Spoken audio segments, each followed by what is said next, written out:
है dedicated video है for experience गाय, जो एक्सपीरियंस है आप कैसे लाइक आपकी 1 से 2 ईयर्स की एक्सपीरियंस है, तो ये वीडियो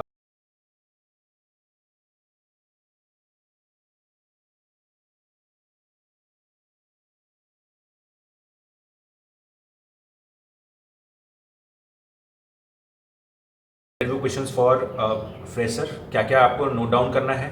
सो आप चेक कर सकते हो। ये जो है डेडिकेटेड वीडियो है फॉर एक्सपीरियंस गाय, जो एक्सपीरियंस है आप कैसे लाइक आपकी 1 से 2 ईयर्स की एक्सपीरियंस है, तो ये वीडियो आपके लिए है। ये आपके 3 से 4 साल है तो ये वीडियो आपके लिए नहीं है, क्योंकि तब आपको ऑप्टिमाइजेशन वगैरह वो सब टाइम कॉम्प्लेक्सिटी वो सब काफ़ी आगे चली जाती है। सो ये 1 to 2 ईयर्स का एक्सपीरियंस है। सो आप ये वीडियो आप देख रहे हो आप एक्सपीरियंस के रूप में, आप पहले फ्रेशर का वीडियो भी चेक करो, आई बटन पर डाल देता हूँ, ठीक है, उस पर चेक करो, क्योंकि फ्रेशर का मतलब ये नहीं है कि आपको उसका क्वेश्चन नहीं आएगा, ठीक है। आप एक्सपीरियंस हो तो आपको वो भी आनी चाहिए, ये भी आनी चाहिए, ठीक है। मैं बस वहाँ से ऐड ऑन करूँगा कि एडिशनल चीज़ें आपको क्या क्या पूछी जाएगी, ठीक है। सो बात करेंगे सबसे पहले कोर जावा पे। अब आपको कोर जावा थोड़ा सा हाई स्टैंडर्ड पे पूछा जाएगा, फ्रेशर के लेवल पे पूछी नहीं जाएगी आपको। सबसे पहले आपको प्रोजेक्ट के बारे में पूछा जाएगा, पिछले कंपनी में कौन से प्रोजेक्ट पे काम करते थे, रोल्स एंड रिस्पॉन्सिबिलिटी, उसकी वीडियो भी है, इंट्रोडक्शन की वीडियो वो भी है, क्या क्या चीज़ आपको मेंशन करना है वो सारा चीज़ है, आप वीडियो में चेक करो। अब ये भी आप चेक करो, ठीक है। उसके बाद आपको कोर जावा में अगर वो आपको पूछता है, रेयर पूछते हैं, ऐसा नहीं कि नहीं पूछते हैं, पूछते भी हैं, कुछ लोग नहीं भी पूछते हैं, ठीक है। अगर आपकी 1 साल की एक्सपीरियंस है आपको पक्का पूछेगा कि कोर जावा से शुरू करेगा, ठीक है। अगर आपकी 2 है तो कोर जावा पे थोड़ा कम जाएगा, एडवांस जावा पे आपकी जाएगा। और हाँ, बेसिकली ये वीडियो जावा पे ही है, ठीक है। सो कोर जावा पे आपको उप्स कॉन्सेप्ट पक्का पूछते हैं, ठीक है। थ्रेड कॉन्सेप्ट्स, मल्टी थ्रेडिंग वो वगैरह सब, कलेक्शंस के कॉन्सेप्ट, हाँ। प्लस मैं स्टार्ट करने से पहले जब भी बोल रहा हूँ आप नोट डाउन करो इसको, ये काम आएंगे आएंगे, इससे बाहर क्वेश्चंस जाना बहुत रेयर है, ठीक है। फॉर 1 to 2 ईयर्स के लिए बोल रहा हूँ, ठीक है। सो आप कॉपी पेन लो और नोट डाउन करना शुरू करो। कोर जावा में ऊप्स, थ्रेड, कलेक्शंस के अंदर list, hash map, hash table, array, array list, link list, tree set, hash set, ये सब, ठीक है। और फिर सिंक्रोनाइजेशन कोड लिखने भी बोल सकता है, ठीक है। थ्रेड सिंक्रोनाइजेशन कैसे होता है, कोड लिखने भी बोल सकता है, तो आपको ये चीज़ आनी चाहिए, ठीक है। फीचर्स ऑफ जावा रेयर पूछता है, नहीं पूछेगा, ठीक है। Advantages of Java over other languages भी नहीं पूछेंगे, क्योंकि ये सब स्टैंडर्ड लेवल्स के हैं, बेसिक के लिए ये आपको नहीं पूछते, बट हाँ पूछ भी सकते हैं, ये इंटरव्यूअर पैनल के ऊपर ये करता है, ठीक है। अब आपको low programming languages plus high programming languages भी पूछेगा, जो मैं आपको बाद में बताऊंगा कि क्या क्या पूछ सकता है, ठीक है। क्वेश्चंस हाई और लो, ठीक है। अब मैं बताता हूँ आपको कि क्वेश्चंस क्या क्या हो सकते हैं, ठीक है। तो सबसे पहले मल्टीटास्किंग, अब नोट करते जाओ, ठीक है। स्लो कर लो वीडियो को और नोट डाउन करो। Difference between multitasking and multi threading, ठीक है। Difference between runnable interface, callable interface, ठीक है। Difference between do get method and do post method, सारे का आंसर नेट में मिल जाएगा, चैट जीपीटी से मिल जाएगा। नोट डाउन करो, नोट बनाओ और शुरू करो, ठीक है। Serialization difference and synchronization difference, ठीक है। दोनों बहुत पास के वर्ड से, इसलिए पूछा जाता है बार बार, ठीक है। मल्टी कैच ब्लॉक, ठीक है। What is runnable thread, what is callable interface, ठीक है। What is transient keyword, what is throws keyword, what is throw keyword, difference between throw and throws, important questions, ठीक है। रेगुलर एक्सप्रेशंस क्या होते हैं, spring immutable क्यों है, spring immutable बना के भी दिखाओ, ये सब चीज़, ठीक है, ध्यान रखना। व्हाट इज लिंक लिस्ट, ठीक है। कंपेरेटर इंटरफेस जो है ये एग्जैक्ट क्या है, जेडीके 9, 10, 11 ये क्या है, जावा के 8 फीचर्स क्या क्या जानते हो वो, ठीक है। कोर जावा तो आप पूरा रट लो, मैं यहाँ पर कोर जावा डिस्कस नहीं कर रहा हूँ, कोर जावा आपको पूरा ही आना चाहिए, ठीक है। मैं यहाँ पर एडवांस जावा डिस्कस कर रहा हूँ, ये सब चीज़ एडवांस जावा, कोर जावा के अंदर आप जा सकते हो और उनको अच्छे से प्रैक्टिस कर लो। ये जो चीज़ें आपको एडवांस जावा है, ठीक है, क्योंकि एक्सपीरियंस के लिए बना रहा हूँ तो एडवांस जावा आपको पक्का लेके जाएगा वो, ठीक है। और हाँ 2+ ईयर्स एक्सपीरियंस है तो पक्का ये सब क्वेश्चन तो आने ही आने हैं, ठीक है। जेडीके 9, 10, 11 के बीच में क्या है वो, difference between multi processing and multi threading, दोनों अलग अलग कॉन्सेप्ट है, पास के हैं, और आपको इन सब चीज़ों का डेफिनेशन मिल जाएगा नेट में, ठीक है। वेक्टर क्या होता है, प्रायोरिटी क्यू क्या होती है, difference between string buffer and string builder, ये दोनों बहुत बार पूछे जाते हैं, रेयर नहीं, बहुत बार पूछे जाते हैं, ठीक है। हाँ, और एक होती है इक्वल्स मेथड, जो अल्फाबेटिकल हम EQUALS इक्वल्स और डबल इक्वल्स जो साइन मारी जाती है उनके बीच का भी डिफरेंस होता है, वो अभी आपको ध्यान रखनी है। जावा क्लास लोडर चेक कर लेना क्या है, ठीक है। और रिफ्लेक्शन ऑफ क्लास क्या होती है चेक कर लो, ठीक है। और हाँ, why Java does not support pointers क्यों जावा सपोर्ट नहीं करता, ये चीज़ आपको बतानी पड़ेगी, ठीक है। अगर आपको आंसर चाहिए तो ऐसा हो सकता है, देखो like Java do not use pointers, like क्योंकि सिक्योरिटी थ्रेट रहती है, ठीक है। सो इसका जो नेट से मैंने निकाल लिया है वो ये है, Java do not use pointers because using pointers the memory area can be directly access कर सकते हैं मेमोरी, जो बहुत खराब चीज़ है, ठीक है। Access which is a security issue, companies में इस चीज़ को सिक्योरिटी इश्यूज़ के रूप में, इसलिए हम लोग डायरेक्टली पॉइंटर्स यूज़ नहीं करते। जावा में पॉइंटर्स अलाउ नहीं है, ठीक है। Pointers need to be memory space at the run time to reduce the usage of memory spaces. Java does not use support pointers. So Java में पॉइंटर्स नहीं होते, याद रखना, ये एक चीज़ है, ठीक है। और इटरेटर्स क्या है जावा में, फेल फास्ट फेल सेफ क्या है, ठीक है। और फीचर्स पकड़ लो, ठीक है। Why Java is secure and robust, ठीक है। ये सब पॉइंट्स मिल जाएंगे आपको नेट में। ज़्यादातर ये सब पूछते नहीं, क्योंकि फीचर्स ऑफ जावा पूछता नहीं है, या जैसे जावा किसने निकाला है, ये सब चीज़ पूछते नहीं है, क्योंकि ये सब बेसिक्स है, ठीक है। अब can we write class without main method, ये सब फ्रेशर्स के क्वेश्चन हैं, बट आपको पूछ सकते हैं आपका स्किल टेस्ट करने के लिए, ठीक है। और एनोनिमस क्लास क्या है, @सेकेंडरी टेबल्स क्या होते हैं, ठीक है। STT सिंगलटन क्लास आपको पक्का पूछेगा भी, और आपको लिखने भी बोलेगा कि सिंगलटन क्लास बना के दिखाओ मुझे। इनर क्लासेस भी क्या होते हैं, क्लास के अंदर एक क्लास को इनर क्लास कहते हैं, इजी रहता है, ठीक है। एनोनिमस क्लास जिसका क्लास का कोई नाम नहीं होता, एनोनिमस क्लास रहता है बस।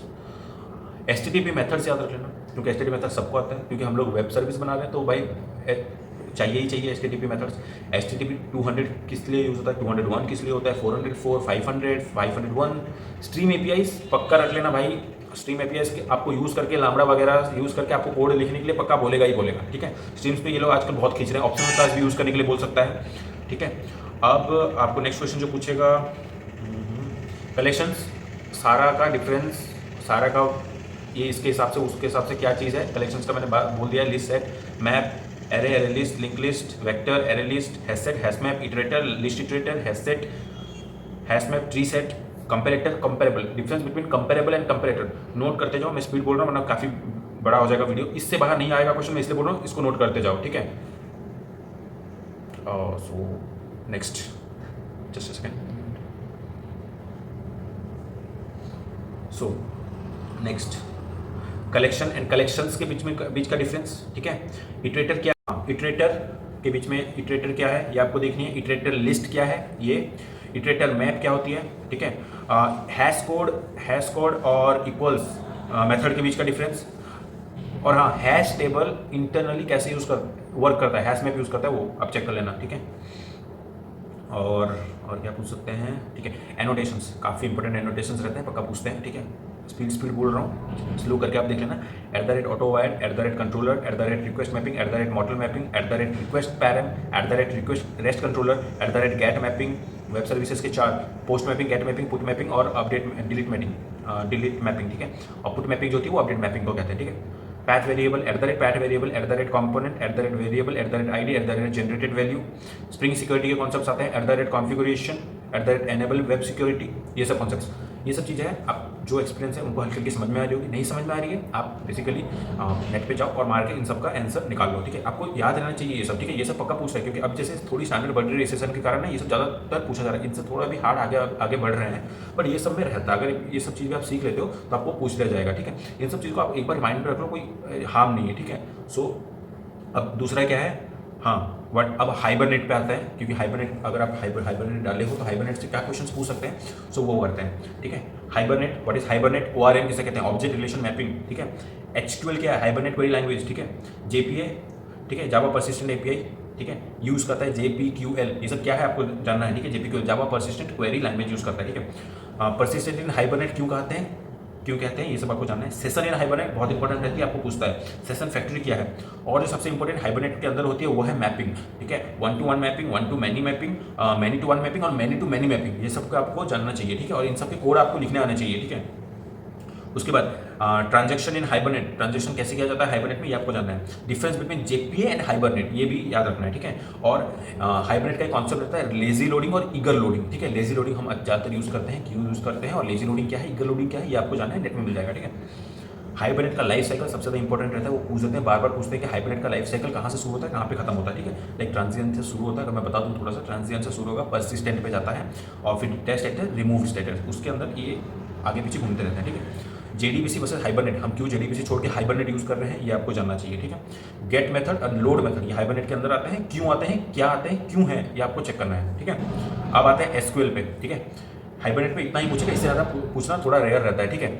उसके बाद आता है SQL, ठीक है। SQL पे आपको क्वेरी लिखने के लिए बोल देगा वो, ठीक है। आपको जो क्वेरीज आनी चाहिए वो ऐसे हैं, आपको किसी डाटा रिट्रीव करने हैं, सिलेक्ट क्वेरीज आनी चाहिए, मैक्स सैलरी कैसे निकालते हैं ये आनी चाहिए, टॉप 2 रिकॉर्ड्स कैसे निकालते हैं ये आनी चाहिए। अगर कोई भी नेम है और वो खत्म हो रहा है किसी एक अल्फ़ाबेट से, ये कैसे निकालते हैं ये भी आनी चाहिए। डिलीट कैसे करना है, स्पेसिफिक आईडी और पूरा, ठीक है, ये भी आना चाहिए। अपडेट कैसे करते हैं, कॉलम कैसे एडिशनल ऐड करते हैं, ये सब आपको मिल जाएगा। How to add a column in SQL, how to delete specific ID from SQL, how to update, how to delete a column, current time कैसे निकालते हैं। कभी कभी छोटा मोटा ऐसे पूछते हैं करेंट टाइम निकाल के दिखाओ मुझे, ठीक है, तो ऐसा भी पूछ देते हैं, ठीक है। फॉर एक्सपीरियंस 2+ एक्सपीरियंस, 1+ को रेयर पूछते हैं, बट 2+ को ज़्यादातर पूछेंगे ही पूछेंगे, ठीक है। डिस्टिंक्ट क्या है ये भी आपको जानना है, क्योंकि आप स्पेसिफिक चाहिए जो इटरेट नहीं हुआ होगा, दूसरी बार नहीं होगा, यूनिक हो, उसको डिस्टिंक्ट कहते हैं, ठीक है। सेकंड मैक्स सैलरी बहुत बार पूछा जाता है, हर कोई एसक्यूएल में आता है तो सेकंड मैक्सिमम सैलरी पूछता है, ठीक है। और ये याद रखना, प्राइमरी की क्या होता है, फॉरेन की क्या होता है, यूनिक की क्या होता है, ठीक है। और एसक्यूएल के अंदर हमारे जॉइंट्स आते हैं, ठीक है, joints, inner joint, left joint, right joint, ये सब जो रहते हैं, ये भी आपको कार्टेशियन जॉइंट, राइट जॉइंट नहीं sorry, inner joint, left joint, Cartesian joint, ये सब आपको पता होना चाहिए। ये आगे आपकी एसक्यूएल से ज्यादा नहीं पूछेगा, क्वेरीज वो पूछ सकते हैं, अब वो आपको प्रैक्टिस करनी पड़ेगी, ठीक है। अब आते हैं जेडीबीसी के। अब ये सब जितने भी क्वेश्चंस बोल रहा हूँ इससे पूछ सकते हैं, तो मैं एक ब्रॉड कवर कर रहा हूँ, ठीक है। सिलेक्टेड बताऊंगा, फिर आगे पीछे हो जाएगा। ये आप प्रैक्टिस कर लो, प्रैक्टिस करने के बाद इसमें से कुछ सिलेक्टेड कर लेना, और जो मैं बाहर फोकस करके बोल रहा हूँ ना, उस चीज़ को आप अच्छे से पढ़ लेना, ठीक है। हाँ, अब हम बात करते हैं जेडीबीसी, क्योंकि अगर आप हाइबरनेट यूज़ नहीं करते, जेडीबीसी यूज़ करते हो या फिर जेडीबीसी और हाइबरनेट बोथ यूज़ करते हो, तो आपकी नॉलेज बोथ में होनी चाहिए। अब जेडीबीसी से क्या क्वेश्चन पूछ सकता है, जेडीबीसी से कोड कनेक्शन, जेडीबीसी कनेक्शन कैसे करते हैं, अगर आपको याद होगा class.forname करके हम डालते हैं com.mysql.jdbc.driver कनेक्शन कौन, ये सब डालते हैं ना हम लोग, driver manager .get connection, root app, ये सब डालते हैं, ये सब याद रखना है आपको, ठीक है। लाइफ साइकिल, सर्वलेट का लाइफ साइकिल, ये मुंह जुबानी याद होनी चाहिए। इनिट मेथड से शुरू होता है, सर्विस मेथड पे आता है और डेस्ट्रॉय मेथड पे मर जाता है, ठीक है। सेशन क्या होता है, सर्वलेट में भी सेशन का कॉन्सेप्ट है, ये होता है। रिक्वेस्ट डिस्पैचर क्या होता है, जिससे हमारी यूआरएल्स आती है, आपको पता होना चाहिए ये सब चीज़। स्प्रिंग बूट के features, spring and spring boot का जो डिफरेंस है कि स्प्रिंग बूट क्यों अच्छा है स्प्रिंग से, स्प्रिंग एमवीसी में भी क्या अच्छा है, ये सब चीज़ आपको जाननी चाहिए, ठीक है। स्प्रिंग इनिशियलाइजर एक चीज़ रहती है जिससे हम लोग कोड बनाते हैं, प्रोजेक्ट बनाते हैं, सारी company spring initialiser maximum use करती हैं, तो आपको स्प्रिंग इनिशियलाइजर क्या है आना चाहिए, कैसे यूज़ करते हैं, ये दोनों चीज़ आनी चाहिए, ठीक है। स्प्रिंग आईओसी कंटेनर्स पे भी ध्यान देनी है, ठीक है। बीन लाइफ साइकिल, हाँ, स्प्रिंग स्टार्टर्स बहुत सारे अवेलेबल होते हैं, जो भी स्प्रिंग बूट यूज़ करता है स्टार्टर्स को जानता है, ठीक है। डिपेंडेंसी इंजेक्शन मोस्ट इंपॉर्टेंट चीज स्प्रिंग बूट में रहती है, @@AutoWire से हम लोग डिपेंडेंसी इंजेक्शंस करते हैं। डिपेंडेंसी इंजेक्शंस क्या होते हैं, बहुत तरह के भी होते हैं, वो भी आपको सीखना पड़ेगा, ठीक है। और बीन स्कोप, बीन फैक्ट्री याद रख लेना। स्प्रिंग एमवीसी का क्या रखना, मॉडल व्यू कंट्रोल, इन सब का डेफिनेशन क्या है याद कर लो। स्प्रिंग प्रोफाइल क्या है ये भी देखो। स्प्रिंग सिक्योरिटी अगर आपको आती है, आपने मेंशन किया है रिज्यूमे में, अगर वो आपको पूछ रहा है तो आपको आनी चाहिए। ऑथराइजेशन ऑथेंटिकेशन, ये स्प्रिंग सिक्योरिटी के अंदर आता है। ऑथराइजेशन ऑथेंटिकेशन के बीच का डिफरेंस ये भी आनी चाहिए, ठीक है। एप्लीकेशन और प्रॉपर्टीज फाइल क्यों जरूरत होती है, क्या होती है, ये भी आना चाहिए। स्प्रिंग एक्चुएटर का भी एक बहुत इंपॉर्टेंट रोल रहता है, स्प्रिंग एक्चुएटर ध्यान देना है, ठीक है। स्प्रिंग बूट को हम डाटाबेस से कैसे कनेक्ट करते हैं, एप्लीकेशन और प्रॉपर्टीज फाइल के थ्रू करते हैं, याद रखना चाहिए, ठीक है। 2 डाटाबेस एक टाइम पे यूज करते हैं हम स्प्रिंग बूट पे, कैसे, ये भी आपको आना चाहिए। वेब सर्विसेज क्या होते हैं, ये सब चीज आना चाहिए, ठीक है। टाइप्स ऑफ वेब सर्विसेज क्या है, कैसे हैं, ये आना चाहिए। Micro services, difference between monolithic and micro services, most important, ये मोनोलिथिक और माइक्रो सर्विसेज के बारे में पूछता है, ठीक है। यूरेका सर्वर वगैरह ये सब अगर आपको आती है तो सही है, नहीं आते तो भी चलता है, ठीक है। रेस्ट एंड सोप के बीच का डिफरेंस ये भी आनी चाहिए, ठीक है। फिर रेस्ट एंड सोप आपको आनी चाहिए। फिर मोनोलिथिक एंड माइक्रो सर्विसेज जो मैंने बोल दिया आपको, ये भी आनी चाहिए। CRUD ऑपरेशन और JPA रिपोजिटरी हम यूज करते हैं। CRUD में हम लोग सेपरेटली अपडेट डिलीट करते हैं, JPA में ये सारे फंक्शंस इनबिल्ट रहते हैं, ये भी आपको आनी चाहिए, ठीक है। @कंट्रोलर, रेस्ट कंट्रोलर के बीच में डिफरेंस क्या है, ये। स्प्रिंग और स्प्रिंग बूट के बीच में डिफरेंस क्या है, ये। सो बेसिकली इतने ही है, ठीक है। अब मेरे नॉलेज के हिसाब से 1 ईयर एक्सपीरियंस को इतना अगर वो कर लेता है तो बहुत है, वेल इनफ। अब मैंने जितना बोला है, अगर आपको समझ में नहीं आ रहा है क्या है, ये टर्मिनोलॉजीज आप नेट से निकाल लो, ठीक है। और इसी सेम आप नेट से निकालने के बाद इनको किसी जगह पे नोट डाउन कर लो और इनको प्रैक्टिस करते रहो, हो जाएगा, ठीक है। 1 ईयर एक्सपीरियंस के लिए ये इतना काफ़ी है, 2+ एक्सपीरियंस के लिए भी ये काफ़ी है, ठीक है। अब इससे ज़्यादा थोड़ा बहुत वो इधर उधर जा सकते हैं, जो नेग्लिजिबल है। आप 1-2 क्वेश्चन नहीं देते तो चलता है, अगर आप जितना मैंने बोला है इसमें तो वो पक्का पूछेंगे, अगर आप इतना भी दे देते हो ना, फिर आपकी सिलेक्शन पक्की हो जाएगी, ठीक है। सो ये वीडियो फिर यहीं पर एंड करते हैं, क्योंकि ये वीडियो काफ़ी मैंने इन्फॉर्मेटिव है। आप शेयर करो, धीरे करो इस चीज़ को, स्लो करो वीडियो को, और एक एक चीज़ नोट डाउन करो, प्रैक्टिस करो, और फिर इंटरव्यू में बैठो। आपकी इंटरव्यू बहुत अच्छी होने वाली है और आपको सही में बहुत अच्छी पैकेज लगेगी अगर आप ये सारे आंसर दे सकते हो तो, ठीक है। सो वीडियो यहीं पर ख़त्म करते हैं। सो नेक्स्ट किसी और व्लॉग में मिलते हैं। सो बाय, थैंक यू।